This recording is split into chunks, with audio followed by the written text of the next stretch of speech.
میں نابینا ہوں، میرے لیے دعا کرے اللہ مجھے آنکھیں عطا فرمائے، دعا کریں۔ اب حضور نے پتہ کیا کہا؟ نبی پاک نے فرمایا دو باتیں ہیں، یا تو صبر کر لے یا میں دعا کر دیتا ہوں۔ صبر کرے گا تو اللہ جنت دے گا، یا تو صبر کر لے یا میں۔ صحابی بڑے پیارے تھے، کہنے لگے یا رسول اللہ جنت تو اللہ اپنے فضل سے دے گا ہی، میں نے نہیں صبر کرنا، مجھے آنکھیں چاہیے، اور پھر یہاں آ کے صبر کروں، عین خزانے کے پاس جا کے صبر کروں؟ حضور میں نہیں صبر کرتا، اب دعا کرے۔ نبی پاک نے دعا سکھائی، فرمایا دو نفل پڑھ جا کے، اور دو نفل پڑھ کے میرے وسیلے سے دعا کر۔ کیا کر؟ اللہ سے کہہ کہ اللہ میں تیرے پاس تیرے رسول کا وسیلہ لے کے آیا ہوں، اور پھر کہنا یا محمد انی توجہت الیک، کہنا ہے محمد صلی اللہ علیہ وسلم میں آپ کے وسیلے سے اللہ کی بارگاہ میں حاضر ہوں، اور پھر اللہ سے کہنا کہ اے اللہ تو اپنے نبی کی سفارش میرے حق میں قبول فرما، کہا جا میرے وسیلے سے جا کے دعا کر۔ حضرت عثمان کہتے ہیں وہ چلے گئے، دو نفل پڑھے، حضور کے وسیلے سے دعا مانگی۔ فرماتے ہیں وہ چلے گئے پر ہم کوئی نہیں گئے۔ آپ کیوں نہیں گئے؟ تو صحابہ کا نظریہ بتاتا ہے کہ وہ گئے اس لیے نہیں کہ ہم حضور کا معجزہ دیکھ کے ہی جائیں گے، کہتے ہیں ہم گئے نہیں۔ تھوڑی دیر گزری تو وہ صحابی جو اندھے گئے تھے جب واپس آئے ہیں تو اللہ نے انہیں آنکھیں عطا فرما دی۔ بعض لوگ کام چور بھی نہیں ہوتے، لیکن اللہ کی حکمت کا تقاضا ہوتا ہے کہ بعض لوگ ایسے ہوتے ہیں جو زندگی کی دوڑ میں پیچھے رہ جاتے ہیں، غربت آ جاتی ہے، تکلیف آ جاتی ہے، آزمائش اور بیماری آ جاتی ہے۔ ہمارا دین، ہمارے نبی پاک علیہ السلام کی سیرت ہمیں یہ سبق دیتی ہے کہ جو لوگ زندگی کی دور میں پیچھے رہ جائیں ہم ان کا بازو تھامیں، ہم ان سے محبت کریں۔ حضور علیہ السلام نے فرمایا تمہیں جو رزق دیا جاتا ہے وہ تمہارے کمزوروں اور ضعیفوں کی برکت سے دیا جاتا ہے۔ ہمارے ہاں جس آدمی کو نعمت مل جاتی ہے وہ اس کو اپنا حق سمجھنے لگتا ہے، اور وہ سمجھتا ہے کہ میں لائق تھا، میں سمجھدار تھا، میں پڑھا لکھا تھا، میں ہی محنتی تھا، یہ میرا حق تھا۔ حالانکہ ایسا نہیں ہے، یہ تو اللہ کا فضل ہے، جس کو چاہے عطا کرے۔ اپنے دل میں دوسروں کے لیے نرمی رکھنا، ظاہر ہے جس کی آپ مدد کر رہے ہیں، جس کے ساتھ آپ تعاون کر رہے ہیں، جس سے آپ پیار کر رہے ہیں، وہ ایک انسان ہی ہے۔ انسانوں میں غلطیاں ہوتی ہیں، کمزوریاں ہوتی ہیں، سستیاں ہوتی ہیں، غفلتیں ہوتی ہیں۔ کرنے کا کام یہ ہے کہ ہم اپنے دل کو کشادہ کریں۔ ہمیں ہمارے نبی رحمت صلی اللہ تعالی علیہ وسلم نے جس نیکی کا حکم دیا ہے وہ یک طرفہ نیکی ہے۔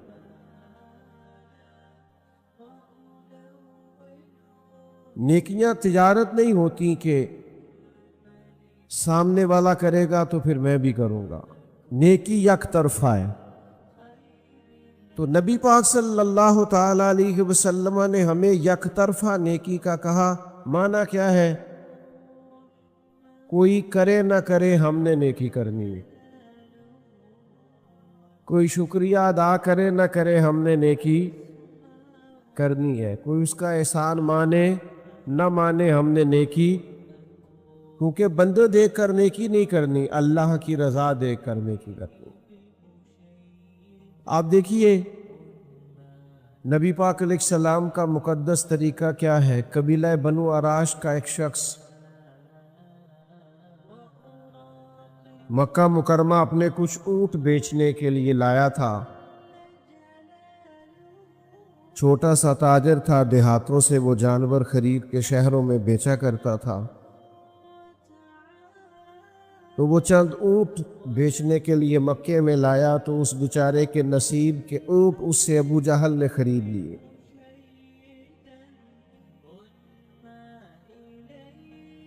اب یہ دور وہ دور تھا جس دور میں وہ نبی پاک علیہ السلام کی بڑی شدید مخالفت کر رہے تھے، حالات بڑے سخت تھے۔ ابو جال نے وہ اونٹ خرید لی، اب وہ شخص کہتا ہے میرے پیسے دو، کہتا صبح لے لینا، صبح جاتا ہے کہتا شام آنا، شام جاتا ہے کہتا صبح آنا۔ غریب آدمی تھا، کل سرمایہ ہی جب اجڑ جائے تو بندہ کدھر جائے، بڑا تڑپا۔ لوگوں سے کہنے لگا یہاں سردار لوگ کہاں بیٹھتے ہیں، آج بھی کسی کو کسی چودھری سے سردار سے کام پڑ جائے تو وہ فون ہی نہیں اٹھاتا، وہ کہتا ہے وہ مصروف تھا، میں بیزی تھا۔ اور آپ کے حالات خراب ہونے ابھی پوری طرح شروع بھی نہیں ہوتے کہ آپ کے نمبر بلاک ہونے شروع بھی ہو جاتے، حالات ابھی پوری ساری عمر ہی آٹا گد ہے تے لکھاں کیتے نہیں پیڑے۔ اب وقت آیا ہی تھے محمد بخشا، کوئی نہیں ہو بیٹھا نیڑے، چھوڑ جاتے ہیں لوگ، توجہ ہی نہیں کرتے۔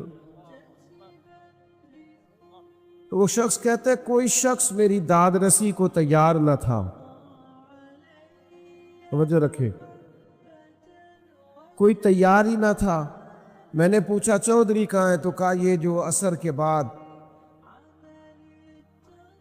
ٹولیاں بنا کے بیٹھے ہیں نا حرم مکہ میں، یہ سردار لوگ ہیں۔ تو وہ شخص کہتا ہے میں ان لوگوں کے پاس آیا، میں نے ان سے کہا یار میں غریب آدمی ہوں، میری مدد کرو۔ کس نے پیسے دبائے ہیں؟ جب میں نے ابو جہل کا نام لیا تو انہیں تو سانپ سونگ گیا، بہت بڑا بدماش تھا، کون اس سے بات کرے۔ یہ ظالم پتہ ہے مضبوط کیسے ہوتے ہیں کہ جب وہ کسی اور پر ظلم کر رہے ہوتے ہیں تو ہم مظلوم کا ساتھ نہیں دیتے، پھر ظالم طاقتور ہو جاتا ہے۔ ہم اپنے بچے سے کہتے ہیں اندر سے کنڈی لگا لے، یہ ہماری آگ نہیں، حالانکہ پڑوسیوں کی آگ اس لیے بھی بجھا دینی چاہیے کہ اگر ان کی نہ بجھائی تو کہیں ہمارے گھر بھی نہ آ جائے۔ توجہ نہیں کرتے، ظالم مضبوط ہو جاتے ہیں۔ تو کہا ابو جال نے تیرے پیسے دبائے، اب تو سب کو سانپ سونگ گیا۔ اللہ کے حبیب علیہ السلام حرم مکہ کے قریب عبادت میں مشغول تھے، تو اس نے کہا، ایک شخص نے اشارہ کیا حضور کی جانب، کہا وہ جو بیٹھے ہیں نا محبوب، وہ تیرا مسئلہ حل کرا دیں گے۔ اس نے اشارہ کیا اور باقی ہنسے، معاذ اللہ، مذاق بنانے لگے، نقل کفر کفر نہ باشد۔ وہ شخص کہتا ہے میں بڑا حیران ہوا کہ بھیجتے بھی ہیں اور مذاق بھی کرتے ہیں، مسئلہ سمجھ میں نہیں آتا، لیکن میں چلا گیا، جا کے حضور کی بارگاہ میں عرض کیا۔ فرماتے سادہ سا لبو لہجہ، زمین پر حضور تشریف فرما ہے، پہلی نظریں لوٹ لے ماہی تیرے ہار شنگاراں۔ فرماتے ہیں نبی کریم صلی اللہ علیہ وسلم نے میری بات سنی، نہ قبیلہ پوچھا، نہ برادری پوچھی، نہ تعارف پوچھا، قربان جاؤں محبوب فرمانے لگے چل میں تیرے ساتھ چلتا ہوں۔ وہ جو وہاں بیٹھے تھے سردار، انہوں نے ایک بندہ بھیجا، کہا ساتھ جا کے دیکھو وہاں بھلا کیا بات ہوتی ہے۔ حضور تشریف لائے، وہ شخص کہتا ہے سارے رستے تو نظریں جھکی رہیں، محبوب دھیمے دھیمے انداز میں میرے سوالوں کے جواب دیتے رہے، لیکن جب ابو جہل کا دروازہ آیا، حضور نے دستک دی، وہ باہر آیا، تو پھر میں نے اپنے نبی کی نظروں کو اٹھتے ہوئے دیکھا، پھر چہرے پہ جلال دیکھا، پھر میں نے نبوت کا دبدبا دیکھا، مظلوم کے ساتھ کھڑے ہونے میں حضور کا عروج دیکھا، کریم فرمانے لگے شرم نہیں آتی غریب کے پیسے دبا گیا ہے، لا اس کے پیسے۔ اس پر تو گویا کب کپی طاری ہو گئی، کہنے لگا میں ابھی لے کے آیا۔ دوڑا گیا، اس کے پیسے لایا، اللہ کے رسول نے پیسے اسے دیے، اس نے شکریہ ادا کیا۔ سرور کائنات صلی اللہ تعالی علیہ وآلہ وسلم وہاں سے رخصت ہوئے۔ وہ جو جاسوس بھیجا تھا نا، اس سے پوچھا، بعد میں وہاں سرداروں نے کہ کیا بنا؟ کہنے لگے یار تم بڑا سردار کہتے تھے، اس کے تو ہوش ہی اڑ گئے حضور کو دیکھ کے، اس کی تو حواس باختہ ہو گیا ہے وہ نبی کریم کو دیکھ کے، حالت ہی خراب ہو گئی۔ فوراً پیسے لے آیا ہے اور فوراً لا کے دے دیے۔ ابو جہل سے پوچھا تجھے کیا ہوا تھا، تو ویسے بڑی ڈینگے مارتا ہے، ہوا کیا؟ تو کہنے لگا ہونا کیا تھا، پتہ نہیں محبوب کے ساتھ کون سی طاقتیں تھیں، جب وہ آئے ہیں تو مجھ پر رعب طاری ہو، اور میں نے فوراً پیسے ادا کرنے میں عافیت سمجھی۔ بھائیو، کسی مظلوم کی مدد کرنی ہے، کسی غریب کے ساتھ کھڑا ہونا ہے، قبیلے میں، برادری میں، خاندان میں اگر ہمیں پتہ چل گیا ہے کہ فلاں کی زیادتی ہے اور فلاں مظلوم ہے، میری طرف دیکھیں جی، اب آپ مہربانی کریں، اب چھوڑے ساری چیزوں کو، جو چل رہا ہے وہ چلے گا، آپ توجہ کریں، چند ایک باتیں آپ سے ہو جائیں۔ ہمیں ہمیشہ مظلوموں کی داد رسی کرنی ہے، یہ ہمارے نبی کا درس ہے۔ ہمیں پتہ ہوتا ہے خاندان کے اندر مظلوم کون ہے، زیادتی کون کر رہا ہے، پر ہم یہ دیکھتے ہیں پیسے کدھر زیادہ ہیں۔ ہمیشہ بھاری اور وزنی پارٹی وہ ہوتی ہے جہاں پیسے زیادہ ہوتے ہیں، انصاف کے لیے کھڑے نہیں ہوتے۔ ایک حدیث پاک سنانے لگا ہوں، اسے یاد رکھیے گا۔ اللہ کے حبیب علیہ السلام نے فرمایا قیامت والے دن رب کریم فرمائے گا فلاں جگہ حق بات کہنے کی ضرورت تھی، تم نے کیوں نہیں کہی؟ اللہ فرمائے گا وہاں ضرورت تھی کہ تم حق بولتے، کیوں نہیں بولا؟ تو بندہ عرض کرے گا مالک میں لوگوں سے ڈر گیا تھا۔ تو حضور فرماتے، رب کریم فرمائے گا میرا زیادہ حق نہیں تھا تو مجھ سے ڈرتا، تجھے مجھ سے ڈرنا چاہیے تھا، تو لوگوں سے ڈر گیا۔ تو ایک تو یہ ہے کہ مظلوم کی داد رسی کی جائے، اور دوسرا یہ ہے کہ ہمیشہ خوش اس وقت ہوا جائے جب کوئی خوش ہو، دوسروں کی خوشی کو محسوس کر کے انسان خوش ہو۔ جب وہ کسی تکلیف زدہ آدمی کو دیکھو تو اسے بھی تکلیف ہو، اور جب وہ دیکھے کہ کوئی خوش ہو گیا ہے تو پھر دل کو خوشی نصیب ہو۔ صحابہ فرماتے قبیلہ مدر کے کچھ لوگ آئے تھے حضور کی بارگاہ میں، تو ان کے چہرے اترے ہوئے تھے، غربت چھلک رہی تھی، حالات ان کے پراگندہ تھے۔ تو فرمایا ان بیچاروں کی غریبی دیکھ کر، مظلومیت دیکھ کر، غربت اور بھوک دیکھ کر حضور پریشان ہو گئے۔ یہ بنیادی مسئلہ ہے کہ وہ درد تقریروں میں نہ رہے، وہ دل میں محسوس ہو۔ سرکار پریشان ہو گئے، اور نبی پاک علیہ السلام نے سیدنا بلال حبشی رضی اللہ تعالیٰ عنہ سے فرمایا آذان پڑھیں۔ حضرت بلال نے نماز کے لیے آذان پڑھی، حضور نے جماعت کرائی، اور پھر صحابہ کی توجہ دلائی کہ اپنے بھائیوں کی مدد کرو۔ یہ بات کو سمجھے، اگر کوئی شخص صاحب حیثیت ہو تو اس کی توجہ دلائی جائے کہ یہاں غریب بستے ہیں، تنگ دست لوگ ہیں، مجبور ہیں، مقروض ہیں، توجہ دلائی۔ اللہ کے حبیب نے فرمایا ان کی مدد کرو۔ فرمایا جب وہ آئے تو ان کے چہرے اترے ہوئے تھے، حالات پراگندہ تھے، لیکن جب حضور نے اعلان کیا ان کے لیے تو کوئی ان کے لیے کھانا لا رہا ہے، کوئی سرکہ لا رہا ہے، کوئی کھجورے لا رہا ہے، یہ بخاری مسلم دونوں میں موجود، کوئی کمبل لا رہا ہے۔ صحابہ فرماتے ہیں جب ان غریبوں کے چہرے کھانا کھا کر تحفے وصول کر کے ان کے چہرے کھلنے لگے نا، تو ہم نے نبی کریم کو بھی مسکراتے ہوئے دیکھا۔ کسی کو دکھی دیکھ کر دکھی ہونا یہ حضور کا طریقہ ہے، اور کسی کو خوش دیکھ کر خوش ہونا یہ حضور کا طریقہ ہے۔ لیکن ہمارا ماحول بڑا عجیب ہو گیا ہے۔ اسی گلی کے اندر کچھ بچے رات کو 10,000 کا فاسٹ فوڈ منگاتے ہیں،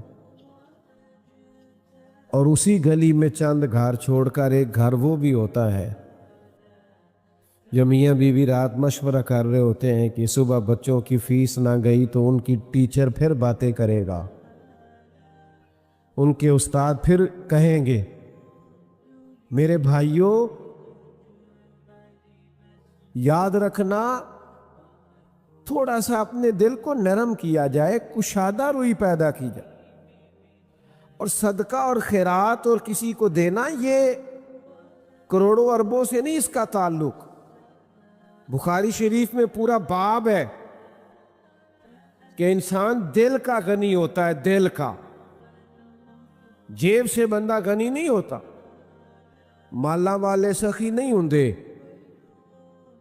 تے سخیاں کول مال نہیں ہوندا۔ ہاں ایتھے اوتھے دوویں جہانی سخی کنگال نہیں ہوندا۔ اپنے دل میں کشادگی، نبی پاک علیہ السلام نے ہمیں اس طرح سبق دیا ہے۔ حضور نے فرمایا جب تم گوشت پکاؤ تو شوربہ زیادہ پکا لو، اس میں اپنے پڑوسیوں کو بھی شامل کر لو، کسی غریب کو کھانا دے دو۔ ایک کا کھانا 2 کھا لے، 2 کا 4 کھا لے، 4 کا 6 کھا لے، لیکن آپس میں دکھ بانٹنے کا مزاج بنائیں۔ ہمارے پاس جیسے آتا جاتا ہے ہم اپنے ذاتی خرچے بڑھاتے جاتے ہیں۔ اچھی بھلی گاڑی پہ سفر ہو رہا ہے لیکن مجھے نئے نمبر کی چاہیے، ذرا پہلے چاہیے، 4 لاکھ زیادہ لے لو۔ ہم اس ملک میں رہتے ہیں جہاں لوگوں کو کھانا بھی نہیں ملتا بعض کو، اور یہ بھی اسی ملک کا حال ہے کہ نئے ماڈل کا موبائل آئے تو وہ موبائل شارٹ ہو جاتا ہے، اس لیے کہ کچھ لوگ ایسے ہیں جن کا مسئلہ ضروریات کا نہیں ہے، ان کا مسئلہ خواہشات کا ہے، انہیں خواہشات پوری کرنی ہے جیسے بھی، اور خواہشات کا پیٹ ایسا ہوتا ہے جو بھرا نہیں جا سکتا۔ ہر وقت ایک خواہش پوری کرو، نئی خواہش پیدا ہو جاتی، اسے پوری کرو تو تیسری پوری خواہش پیدا ہو جاتی۔ غرباء کے لیے کچھ دلوں میں گنجائش، مساکین کے لیے کچھ گنجائش۔ اور میں آپ سے عرض کروں، اللہ کے بندے اپنے مالک سے بڑا پیار کرتے ہیں، اپنے رب کے ساتھ ان کا رشتہ بڑا محبتوں والا ہے۔ یہ تو ہو گئی اللہ تعالیٰ کی محبت۔ پھر نبی پاک صلی اللہ تعالی علیہ وسلم نے ارشاد فرمایا کہ تم میں سے کوئی شخص اتنی دیر تک مسلمان نہیں ہو سکتا، مومن نہیں ہو سکتا، جب تک وہ اپنے ماں باپ سے، اپنی اولاد سے اور تمام لوگوں سے بڑھ کر مجھ سے پیار نہ کرے۔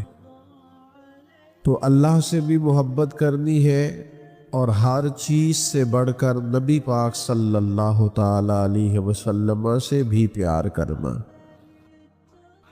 گویا اللہ اور اس کے رسول صلی اللہ علیہ وسلم کی محبت کامل ہوگی تو پھر ہی ایمان مکمل ہوگا۔ پھر ہی انسان کو ذائقہ اور لطف اور شوق نصیب ہوگا۔ میرے عزیز یاد رکھیے گا، انسان کو اللہ تعالیٰ نے جب دل دیا ہوتا ہے اور اس کے سینے کے اندر دھڑکنیں رکھی ہوتی ہے تو کوئی نہ کوئی محبت تو وہ کرتا ہی ہے۔ بعض لوگوں کو دولت سے پیار ہو جاتا ہے، صبح و شام اپنے لاکھ کو دو کو چار کرنے کے چکر میں پڑے رہتے۔ کچھ لوگوں کو اقتدار سے، کرسی سے، حکومت سے محبت ہو جاتی ہے۔ وہ بیچارے کہیں نیکی کا کام کرنے بھی جائیں، وہ بیچارے کہیں جنازہ پڑھنے بھی جائیں، کچھ بھی کرنے چاہیں تو نقطہ نظر سیاست رہتی۔ کچھ لوگوں کو شہرت سے بہت پیار ہو جاتا ہے، وہ ہر وقت چاہتے ہیں ان کی تعریفیں ہو،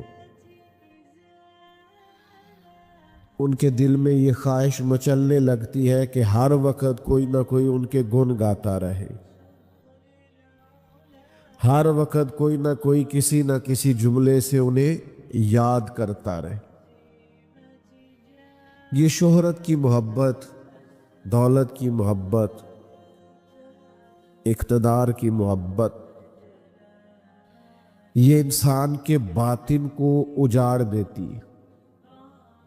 اس کے جو روحانی معاملات ہوتے ہیں وہ سارے خراب ہو جاتے ہیں۔ کوئی کام بھی اللہ کی رضا کے لیے نہیں کر پاتا،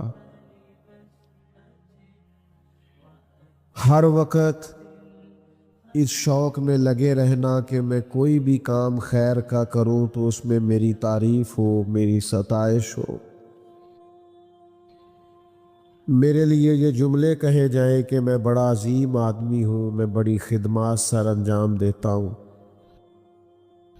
اور آج کل تو نچلی سطح سے لے کر اوپر تک یہی حال ہے کہ لوگ کام کرنے کے لیے نہیں کرتے، کام دکھانے کے لیے کرتے۔ اس کے نتائج یہ ہے کہ جو روحانی زندگی ہے نا، بندہ عبادت کرے، خدمت کرے، کوئی ڈیوٹی کرے تو اپنے رب کے قریب چلا جائے۔ وہ بعض لوگ نیکی کا کام کر کے بھی وہ روحانیت نہیں حاصل کر پاتے۔ اس پر اللہ کے پیارے حبیب صلی اللہ تعالی علیہ وسلم کا ایک فرمان سمجھنے کے لیے اور سیکھنے کے لیے بڑا اہم ہے۔ کریم فرماتے ہیں کہ دو بھوکے بھیڑیا ویسے ہی خطرناک ہوتا ہے، اور اگر بھوکا ہو تو پھر اور خطرناک ہو گیا۔ حضور فرماتے دو بھوکے بھیڑیے بکریوں کے ریوڑ میں چھوڑ دیے جائیں تو وہ اتنا نقصان نہیں کرتے جتنی دولت اور شہرت کی محبت انسان کے باطن کا نقصان کرتی۔ اجڑ جاتا ہے باطن، برباد ہو جاتی ہے کیفیات۔ وہ جو خاص لذات ہوتی ہیں مسجد حاضر ہونے کی، عبادت کرنے کی، غریبوں کی مدد کرنے کی، وہ ساری لذات چلی جاتی۔ وہ دکھانا، سکھانا، سنانا، فیس بک پہ ڈالنا، انہی چکروں میں الجھ کر لوگ اپنی روحانی زندگی کو ضائع کر بیٹھتے۔ اور اس پر پھر ایک بڑی مضبوط حدیث بخاری مسلم میں اس طرح بھی موجود ہے کہ حضور علیہ السلام نے فرمایا قیامت والے دن اللہ کے حضور ایک شخص کو کھڑا کیا جائے گا جس نے سخاوت بڑی کی ہوگی، لاکھوں کروڑوں اللہ کی راہ میں بظاہر خرچ کیے ہوں گے، تو اللہ فرمائے گا یہ میں نے دولت دی تھی تو کیا کیا؟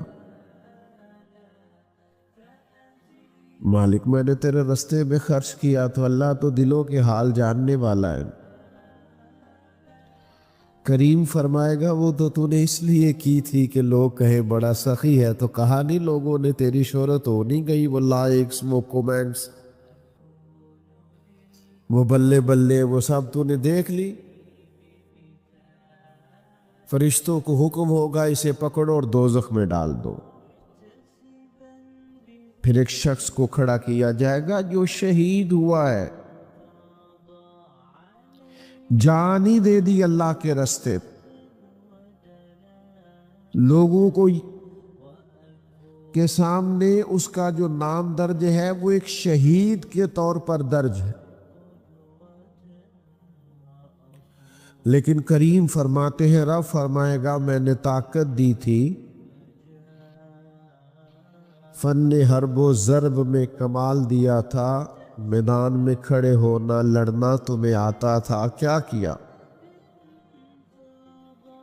عرض کرے گا مالک میں میدان میں نکلا، میں نے تیری راہ میں جد و جہد کی، میں نے بڑی جاں فشانی کے ساتھ لڑائی کی، یہاں تک کہ مجھے شہادت ملی۔ تو اللہ تعالیٰ ارشاد فرمائے گا کہ وہ تو نے اس لیے کیا تھا کہ تجھے لوگ شہید کہے۔ شوق نہیں ہوتا لوگوں کو کہ میرے نام پہ محلہ آ جائے، میرے نام پہ گلی بن جائے، میرا ذکر ہو جائے، میرا تعارف ہو جائے۔ وہ تو اس لیے تو نے کیا تھا، تو وہ تو کہا لوگوں نے، کئی جگہ تیرے نعرے لگے، فرشتوں اسے پکڑو دوزخ میں پھینک دو۔ اور سنو نا یار، کریم فرماتے عالم قاری اللہ کے حضور کھڑا ہے، تو مالک نے فرمایا کہ تمہیں میں نے کتاب پاک کو پڑھنے کی، پڑھانے کی، سکھانے کی صلاحیت سے نوازا تھا، تو کیا کیا؟ مالک میں نے ساری عمر پڑھایا۔ تو اللہ فرمائیں گا وہ تو اس لیے کہ لوگ کہے کیا بات ہے حضرت کی، تو لوگوں نے کہا نہیں، وہ تو بات ہو گئی تھی، اسے پکڑو اور دوزخ میں ڈال دو۔ تو دل میں محبت تو کوئی نہ کوئی ہوگی، اگر دنیا داری کی، شہرت کی، اقتدار کی، چاہا جانے کی محبتیں اپنے دلوں میں پیدا کریں گے، نتیجہ یہ نکلے گا کہ سارے کام بیکار چلے جائیں گے، بے معنی، بے مقصد، اور باوجود اس کے کہ محنت کی لا حاصل ہو جائے گا سارا کچھ۔ کرے کیا؟ جب سینے میں کوئی نہ کوئی محبت رہنی ہی ہے تو کیوں نہ اللہ کے پیارے محبوب کی محبت پیدا کر، سرور کائنات صلی اللہ تعالی علیہ وسلم سے پیار کرے، حضور کی محبت کو اپنے دل میں جگہ دے، نبی پاک صلی اللہ تعالی علیہ وسلم کے پیار کو اپنی آنکھوں میں بسائیں۔ بیٹا یہ لائٹیں آنکھوں میں پڑتی ہیں، یہ بند کر دیں آپ لوگ موبائلوں کی لائٹیں، آپ بھی بند کر دیں پیارے بھائی، لائٹ بند کر دیں بس۔ تو جو عرض کرنے جا رہا ہوں اس پر آپ غور فرمائیں گے، حضور سے پیار کرنا۔ نبی پاک علیہ الصلوۃ والسلام نے فرمایا اگر تم چاہتے ہو نا تمہیں ایمان کا ذائقہ نصیب ہو، یعنی مومن ہونے کا تمہیں مزہ آئے، ایک ہے مومن ہونا، ایک ہے ایمان کا ذائقہ ملنا۔ کریم فرماتے ہیں اگر تم چاہتے ہو تمہیں ایمان کا ذائقہ ملے تو 3 کام کرو۔ ایک تو ہر چیز سے بڑھ کر اللہ اور اس کے رسول سے پیار کرو، اور اس کا زبانی صرف دعویٰ نہیں کرنا چاہیے، اس کا خالی نعرہ نہیں لگانا چاہیے، یہ پتہ چل جاتا ہے بندے کو، خود پتہ ہوتا ہے مجھے ہر چیز سے بڑھ کے اللہ رسول سے پیار ہے کہ نہیں، پتہ چل جاتا ہے۔ فجر کی اذان ہو گئی، آنکھ کھل گئی، پتہ چل گیا نماز کا ٹائم ہے. اب جو سویا رہا اسے نیند سے پیار ہے، اور جو اٹھ گیا اسے رب رسول سے پیار ہے. ورنہ کھلی ہوئی آنکھ سے بھی تو مسجد نہیں آیا. وہ اقبال کہتے ہیں نا جواب شکوہ میں کہ کس قدر تم پہ گراں صبحوں کی بیداری ہے، ہم سے کب پیار ہے نیند تمہیں پیاری ہے. تو صبح اٹھ جائے گا تو پتہ چل جائے گا کس سے زیادہ پیار ہے، سمجھ میں آ جائے گی بات. حلال حرام کی جب تمیز کرنے لگے گا، اس کو لاکھوں کروڑوں مل سکتے تھے، ناجائز طریقے سے بہت کچھ یہ اخذ کر سکتا تھا، لیکن اس نے چھوڑ دیا. کہا نہیں، مجھے لاکھوں کروڑوں سے پیار نہیں، پیار مجھے رب رسول کی شریعت کے ساتھ. تو سمجھ آ جائے گی کس سے زیادہ پیار ہے. تو بات کو سمجھیے گا. حضور فرماتے اگر چاہتے ہو ایمان کا ذائقہ نصیب ہو تو ہر چیز سے بڑھ کر اللہ رسول سے پیار کرو. اور پھر فرمایا جس سے بھی پیار کرو اللہ کی رضا کے لیے کرو. جس سے بھی پیار کرو، یہ ذاتی لالچ، یہ تعلقات اس لیے کہ میرا مسئلہ حل ہو جائے، میرے کام آ جائے. ظاہر ہے اب گرمی زیادہ لگ رہی ہے آپ کو، میں پہلے ہی تھوڑی تقریر کیا کرتا ہوں، اب اور تھوڑی ہو جائے گی. آپ اگر زیادہ گرمی مجھے دکھائیں گے، میں دیکھ رہا ہوں پسینے کافی آپ کو آ گئے، تو میں بس جلدی سے اپنی بات کو سمیٹ دوں گا. آپ پریشان نہ ہو. لو چل گئی ماشاءاللہ، پنکھا بھی چل گیا. آپ تھوڑی توجہ کریں.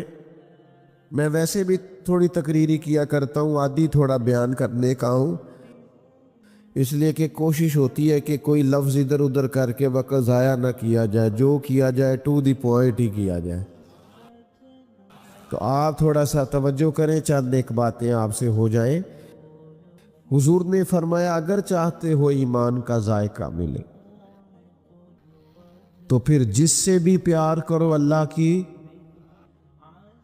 اور دوسرا کریم فرمانے لگے ایمان لانے کے بعد کفر کی طرف جانا تمہیں اتنا ناپسند ہو جتنا انسان کو آگ میں جانا ناپسند ہو. اگر یہ تین چیزیں تم اپنے اندر پیدا کرنے میں کامیاب ہو گئے تو تمہیں ایمان کا ذائقہ نصیب ہوگا، تمہیں ایمان کی لذت نصیب ہوگی. نبی کریم سے محبت کرے، حضور کی نعت پاک سے دلچسپی پیدا کرے، حضور کا ذکر پاک سنا کرے، ذکر پاک کیا کرے، نبی پاک کی بتائی ہوئی تعلیمات کے مطابق اپنی طبیعت کو مائل اور قائل کرے. حضور سید عالم علیہ السلام کے اسوہ نور کے مطابق اپنے شب و روز کو ڈھالنے کی کوشش کرے. سنت اور شریعت کا پاس اور لحاظ فرمائیں. آپ اپنی ساری دلچسپیوں کا رخ حضور کی طرف کریں. آپ کو اندازہ ہو جائے گا کہ جینا کسے کہتے ہیں اور مرنا کسے کہتے ہیں. جب سر میں سودا سما جاتا ہے، نہ صرف دولت کا، نشہ چڑھ جاتا ہے اقتدار کا، اور ہر وقت انسان کے ذہن پر سوار رہتی ہیں شہرتیں، تو پھر وہ اللہ کے رسول سے محبت نہیں کر پاتا، وہ ذائقہ نہیں لے پاتا. اس ذائقے کی جانب آپ توجہ کریں. نبی پاک علیہ السلام کا پیار اپنی طبیعت میں پورے طور پر تازہ کریں. حضور کی پسند کو پسند کریں، نبی کریم کی ناپسند کو ناپسند رکھیں. حضور کا پیار، نبی پاک کی محبت، حضور علیہ السلام کے اصحاب کا پیار، نبی پاک کی اولاد کا پیار، حضور کی لائی ہوئی کتاب کا پیار، نبی پاک کی شریعت کا پیار، حضور کے دین کا پیار، سنت کا پیار، اس کو اپنی طبیعت میں پورے طور پر راسخ کریں. آپ اندازہ کریں گے چیزیں کس طرف چلی گئی. ایک روحانی بالیدگی حاصل ہوگی. آپ کی طبیعت ایک سکون محسوس کرے، آپ اس طرح کے ہو جائیں گے کہ بڑی ساری چیزوں کی پرواہ ویسے ہی زندگی سے نکل جائے گی، لیکن یہ کرے، اس کا اہتمام کرے، اس کا اپنے اندر شوق پیدا کرے۔ دیکھیے ہر عبادت پر اجر ملتا ہے، آپ ایک دفعہ سبحان اللہ کہتے ہیں 30 نیکیاں ملتی ہیں، آپ درود پاک پڑھتے ہیں 10 نیکیاں ملتی ہیں، 10 گناہ معاف ہوتے ہیں، 10 درجے بلند ہوتے ہیں۔ قرآن مجید کا ایک حرف پڑھتے ہیں 10 نیکیاں ملتی ہیں۔ آپ کو نیکیاں نصیب ہوتی ہے جب آپ کوئی بھی عمل کرتے تو آپ کو اس پر انعامات سے نوازا جاتا ہے۔ تو میرے عزیز یاد رکھیے گا، نبی پاک علیہ السلام کی محبت پر بھی اجر ملتا ہے، حضور کی محبت پر بھی اجر۔ ایک صحابی آئے، عرض کی یا رسول اللہ صلی اللہ تعالی علیہ وسلم قیامت کب آئے گی؟ تو محبوب نے وہی سوال کیا جو کرنا چاہیے تھا۔ کریم فرمانے لگے تیری تیاری کیا ہے؟ قیامت کے لیے تیری تیاری کیا ہے؟ تو اس نے اس کی حضور کوئی کثرت سے نفلی نمازیں تو نہیں پڑھ سکا، کوئی کثرت سے نفلی روزے